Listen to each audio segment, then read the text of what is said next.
19,000 প্লাস্টিকের বোতল দিয়ে দৃষ্টিনন্দন পরিবেশ বান্ধব বাড়ি তৈরি করেছেন অটো চালক মোহাম্মদ আব্দুল হাকিম খান। 19,000 বোতল চলে গেছে আমার। আপনার টাইগার, স্প্রিট জুস, ম্যাঙ্গো, কীটনাশক, সেভেন আপ এগুলো মিলে আমার 19,000 বোতল অলরেডি চলে গেছে। ইউটিউব ও ফেসবুক দেখে ফেলে দেয়া প্লাস্টিকের বোতল সংগ্রহ করে অভিনব এই বাড়িটি তৈরি করেন তিনি। থাকো সমস্যা নেই বাবা, সমস্যা নেই, থাকো।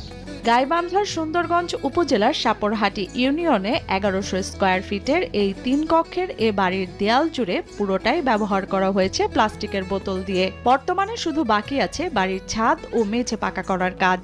আমার রুমটা হলো 30,1100 স্কয়ার ফিট হয়েছে। 3টা রুম, মাঝখানে পার্টিশন গুলো প্লাস্টিকের বোতল দিয়ে করা হয়েছে। যাই হোক, এখন ইনশাল্লাহ বাসা কাজ শেষ, এখন ছাদ দিলে আমার বাসা কাজ শেষ হবে। প্লাস্টিকের এ বাড়ি তৈরিতে খরচ যেমন কম, তেমনি গ্রীষ্মকালে ঠান্ডা এবং শীতকালে গরম থাকে বলে জানান আব্দুল হাকিম। এছাড়াও ফেলে দেয়া প্লাস্টিকের বোতল দিয়ে এ বাড়ি তৈরি করায় পরিবেশ রক্ষায়ও অনেকাংশ কাজ করছে বলে মনে করেন তিনি। আপনার শীতকালে গরম লাগবে আর গরমকালে ঠান্ডা লাগবে, এই একটা সুবিধা আছে। আর আপনার খরচাটাও কম, একটা সীমিত ভিতরে হবে। আপনি প্লাস্টিকের বোতল দিয়ে কলম দেন, চুটু সাইড দিয়ে প্লাস্টিকের বোতল দিয়ে বাসা করেন, 2 লক্ষ টাকার ভিতরে 4-5টা রুম ইনশাল্লাহ হয়। তবে এ বাড়ি তৈরিতে প্লাস্টিকের বোতলের সাথে সাথে সনাতন বাড়ি তৈরির অন্যান্য উপাদান যেমন ইট, বালি, সিমেন্ট, রড সবই ব্যবহার করা হয়েছে বলে জানান আব্দুল হাকিম। বাসায় নিয়ে আসার পরে বাসা থেকে বাচ্চা ভরে বালু সিমেন্ট মিক্স করে বোতলগুলো আমি ভরাইছি। ভরানোর পরে বালু সিমেন্ট মিক্স করে আবার ফিরে গাঁথা